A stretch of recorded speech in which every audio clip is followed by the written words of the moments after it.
Hi అండి. ఈరోజు వీడియోలో చికెన్ కర్రీ చూపించబోతున్నాను. చికెన్ కర్రీలో చాలా వెరైటీస్ చేస్తుంటాం కదా, నేను కూడా చాలా వెరైటీస్ చేస్తూ ఉంటాను.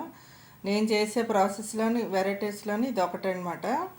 ఈ వీడియో చూసాక మీరే తప్పకుండా ట్రై చేస్తారు. మరీ ఎక్కువ గ్రేవీ లేకుండా, అలా డ్రైగా లేకుండా ప్రాసెస్ అనేది కొద్దిగా డిఫరెంట్గా ఉంటుందండి. టేస్ట్ అయితే చాలా బాగుంటుంది. ఒక్కసారి ట్రై చేయండి. ముందుగా చికెన్ తీసుకోవాలి. 1/2 కేజీ చికెన్ తీసుకొని శుభ్రంగా వాష్ చేసేసాను. ఇప్పుడు అల్లం వెల్లుల్లి పేస్ట్ 1 స్పూన్ వేసుకోండి. 1/2 కప్పు పెరుగు వేసుకోండి.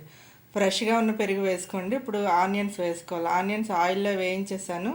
ఈ ఫ్రైడ్ ఆనియన్స్ అనమాట. ఫ్రైడ్ ఆనియన్స్ వేయడం వల్ల మంచిగా కలర్ వస్తుంది, టేస్ట్ కూడా బాగుంటుంది. అరగంట ఫ్రిడ్జ్లో పెట్టుకోండి. ఒకవేళ టైం లేకపోతే పావు గంట అని పెట్టి వేయించిన నూనె ఉందండి. ఇప్పుడు ఒక 3 టేబుల్ స్పూన్లు వేసుకోవాలి. ఇప్పుడు బిర్యానీ ఆకు 3 లవంగాలు వేసుకోవాలి. ఈ కొద్ది వేగిన తర్వాత చిన్న సైజు ఉల్లిపాయలు ఒక 3 తీసుకున్నాను. అవి సన్నగా తరిగి వేసుకోండి. మీకు ఎక్కువ గ్రేవీ కావాలంటే ఇంకొక ఉల్లిపాయ వేసుకోవచ్చు. 4 పచ్చిమిర్చి కూడా వేసుకొని వేయించుకోవాలి.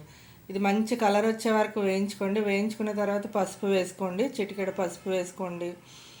నెక్స్ట్ మసాలాలన్నీ వేసుకోవాలి. ఇప్పుడు రుచికి సరిపడా ఉప్పు వేసుకోవాలి. ధనియాల పొడి 1 స్పూన్ వేసుకోండి. చికెన్ మసాలా 1 స్పూన్ వేసుకోండి.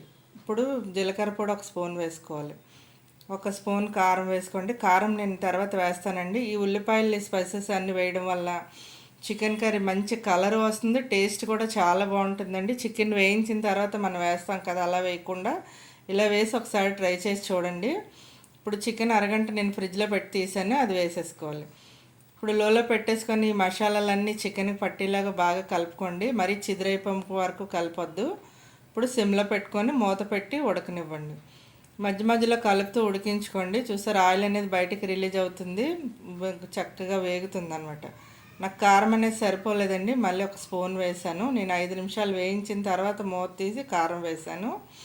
నెక్స్ట్ ఉప్పు కూడా వేసుకున్నాను, సరిపోలేదు. ఒకసారి బాగా కలిపేసుకొని, నాకు ముక్క కొద్దిగా గట్టిగా అనిపిస్తుంది, చిన్న గ్లాస్ వాటర్ వేస్తున్నానండి, మరీ ఎక్కువ వేయట్లేదు. మీకు ఎక్కువ గ్రేవీ కావాలనుకుంటే కొద్దిగా ఎక్కువ వాటర్ వేసుకోండి. ఇప్పుడు బాగా కలిపేసుకొని మూత పెట్టుకోండి.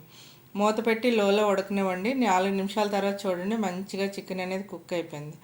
కొద్దిగా కొత్తిమీర వేసుకొని ఒకసారి కలిపేసుకొని, మీకు ఉప్పు కారం సరిపోయిందో లేదో ఇప్పుడే చూసుకోండి. ఇప్పుడు బాగా ఉడికిపోయింది, చూసారా ఎంత చక్కగా గ్రేవీ వచ్చి చక్కగా చికెన్ అనేది రెడీ అయిపోయింది. ఈ వీడియో మీకు నచ్చింది అనుకుంటున్నాను. వీడియో నచ్చితే లైక్ చేయండి, షేర్ చేయండి, కామెంట్ చేయండి. Thank you.